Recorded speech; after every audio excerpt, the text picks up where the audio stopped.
नमस्कार दोस्तों, आप सभी का एक बार फिर से स्वागत है हमारे चैनल दुर्गा भक्ति मार्ग में। आज मैं आप सभी को सुनाऊंगी फाल्गुन माह महात्म्य अध्याय 1। आज की कथा में श्री मैत्र जी कहते हैं, विदुर जी, इतना कहकर भगवान शंकर मौन हो गए। उन्होंने देखा कि दक्ष के यहाँ जाने अथवा जाने देने से रोकने दोनों ही अवस्थाओं में सती प्राण त्याग सकती है। इधर सती भी कभी बंधुजनों को देखने जाने की इच्छा से बाहर आती और कभी भगवान शंकर रुष्ट न हो जाए इस शंका से फिर लौट जाती।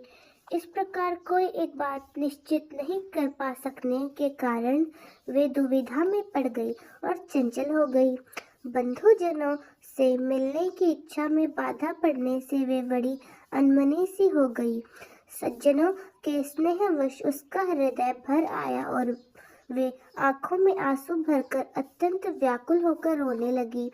उनका शरीर थर थर कांपने लगा और वे अप्रीतम पुरुष भगवान शंकर की ओर इस प्रकार रुषपूर्वक दृष्टि से देखने लगी मानो उन्हें भस्म कर देंगी।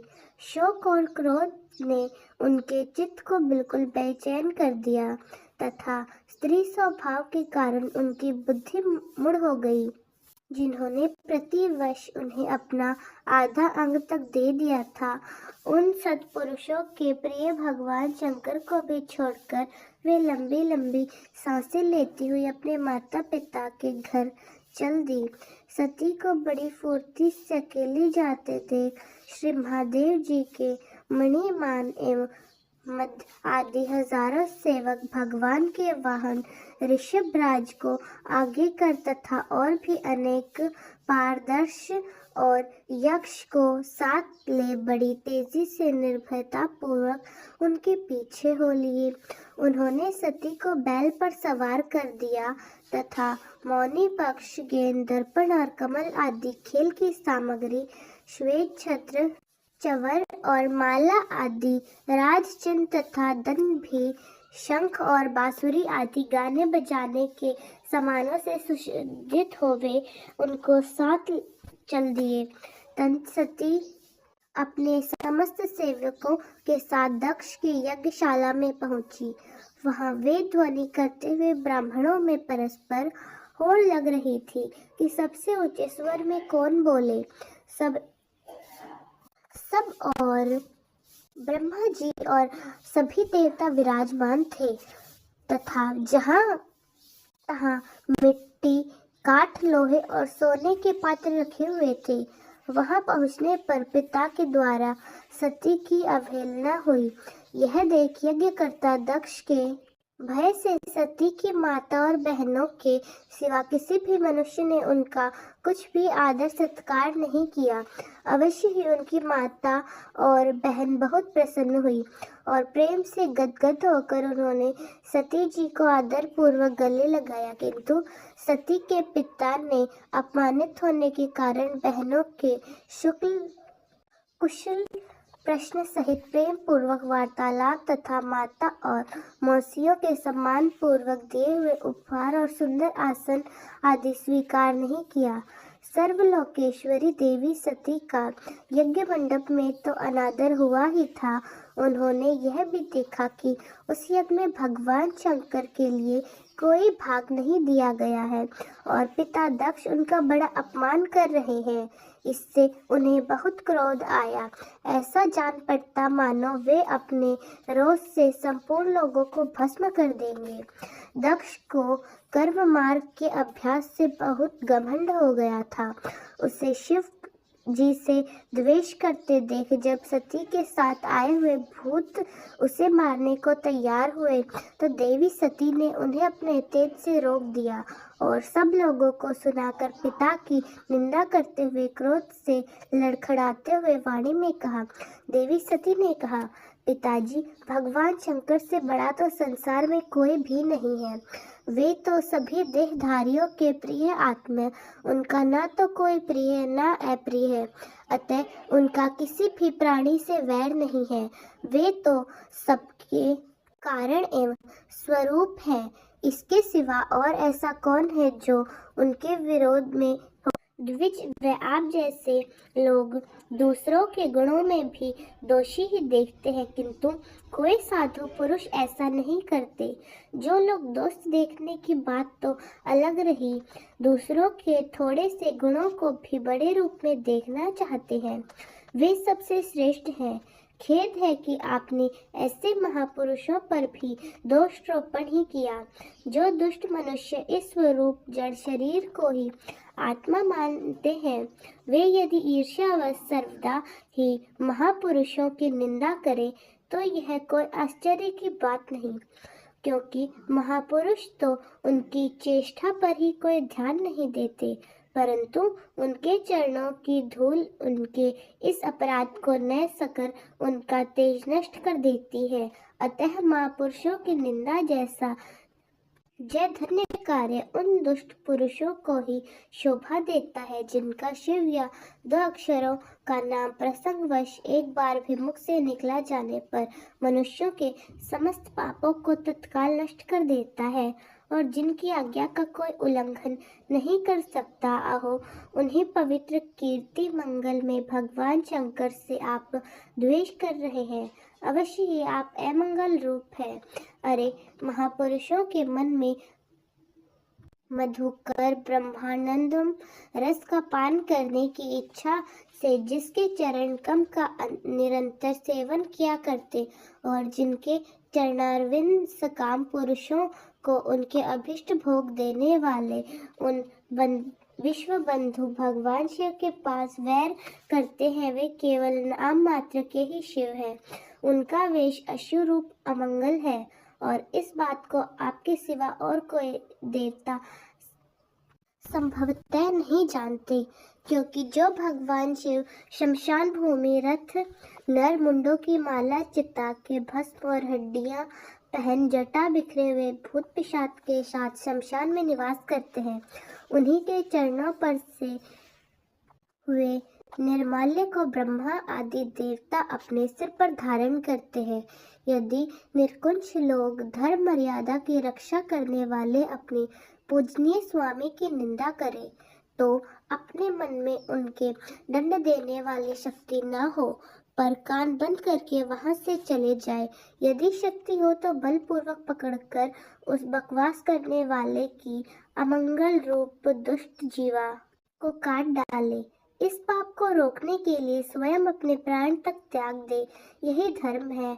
आप भगवान नीलकंठ की निंदा करने वाले हैं, इसलिए आपसे उत्पन्न हुए इस शरीर को अब मैं नहीं रख सकती।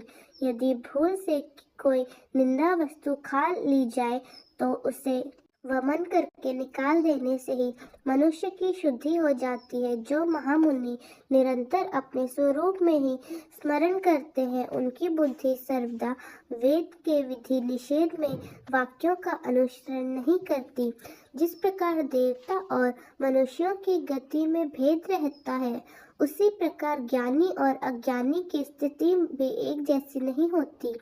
इसलिए मनुष्यों को चाहिए कि वे अपने ही धर्म मार्ग में स्थित रहते हुए दूसरों के मार्ग की निंदा ना करें। प्रवृत्ति और निप्रवृत्ति रूप दोनों ही एक प्रकार के कर्म ठीक हैं। वेद में उनके अलग अलग रागी और विरागी 2 प्रकार के अधिकारी बताए गए हैं। परस्पर विरोधी होने के कारण उत्तक दोनों प्रकार के कर्मों का एक साथ ही पुरुष द्वारा आचरण नहीं किया जा सकता। भगवान शंकर तो पर ब्रह्म परात्मा है, इन्हें उन दोनों में किसी प्रकार का कोई कर्म करने की आवश्यकता नहीं है। पिताजी हमारा ऐश्वर्य अव्यक्त है। आत्मज्ञानी महापुरुष से उनका सेवन कर सकते हैं। आपके पास वह ऐश्वर्य नहीं और वह यज्ञ शास्त्रों शालाओं में ये ज्ञान से तृप्त होकर प्राण पोषण करने वाले कर्मठ लोग उनकी प्रशंसा भी नहीं करते। आप भगवान शंकर का अपराध करने वाले हैं, अतः आपके शरीर से उत्पन्न उस निंदनीय देह को रखकर मुझे क्या करना है। आप जैसे दुर्जन से संबंध होने के कारण मुझे लज्जा आती है। जो महापुरुषों का अपराध करता है उससे होने वाले जन्म को भी धिक्कार है। जिस समय भगवान शिव अपने साथ मेरा संबंध दिखलाया मुझे हंसी के दक्ष कुमारी के नाम से पुकारेंगे, उस समय हंसी को भूलकर मुझे बड़ी लज्जा और खेद होगा। इसलिए उससे पहले ही मैं आपके अंग से उत्पन्न हुई इस शतूल शरीर को त्याग दूंगी। श्री मैत्र जी कहते हैं, कामा शत्रुओं को जीतने वाले विदुर जी इस यज्ञ मंडप में दक्ष से इस प्रकार का देवी सती मौन होकर उत्तर दिशा में भूमि पर बैठ गई। उन्होंने आचमन करके पीला वस्त्र ओढ़ लिया तथा आंखें मूंद कर शरीर छोड़ने के लिए वे योग मार्ग में स्थित हो गई। उन्होंने आसन को स्थिर कर प्राणायाम द्वारा प्राण और अपने को एक रूप करके नाभि चक्र में स्थित किया। फिर उदान वायु को नाभि चक्र से ऊपर उठाकर धीरे धीरे बुद्धि के साथ हृदय में स्थापित किया। इसके पश्चात आनंदिता सती उस हृदय स्थित वायु को कंठ मार्ग से भुकुटियों के बीच में ले लिया। इस प्रकार जिस शरीर को महापुरुषों से पूजनीय भगवान शंकर ने कई बार आदर से अपनी गोद में बिठाया था, दक्ष पर कुपित होकर उसे त्यागने की इच्छा से मां मनसनी सती ने अपने संपूर्ण अंगों में वायु और अग्नि की धारा धारण की और अपने पति जगतगुरु भगवान शंकर के चरण कमल मकरंद का चिंतन करते करते सती ने सब ध्यान भुला दिया। उन्हें उन चरणों के अतिरिक्त कुछ भी दिखाई ना दिया। इससे वे सर्वथा निर्दोष अर्थात मैं दक्ष कन्या हूँ ऐसे अभिमान से मुक्त हो गई और उनका शरीर तुरंत ही योग्य अग्नि से जल उठा। उस समय वहां आए हुए देवता आदि ने जब सती का देह त्याग रूप यह मान आश्चर्य में चरित देखा, तब वे सभी हाहाकार करने लगे और वह भयंकर कोलाहल आकाश में इन पृथ्वी तल पर सभी जगह फैल गया। सब और यही सुनाई देता था कि हाय दक्ष के दुर्व्यवहार से कुपित होकर देवाधिदेव महादेव की प्रिया सती ने प्राण त्याग दिए। देखो सारे चार जीव इस दक्ष प्रजापति की संतान है, फिर भी इसने कैसी भारी दुष्टता की है। इसकी पुत्री शुद्ध हृदय स्त्री ही मान पाने योग्य थी, किंतु इसका ऐसा निरादर इसने किया कि उसने प्राण त्याग दिए। वास्तव में यह बड़ा ही असन और महान ब्राह्मण द्रोही है। अब इसके संसार में बड़ी कृति होगी। जब इसकी पुत्री सती इसके अपराध से प्राण त्याग करने को तैयार हुई, तब भी इसी शंकर द्रोही ने उसे रोका तक नहीं।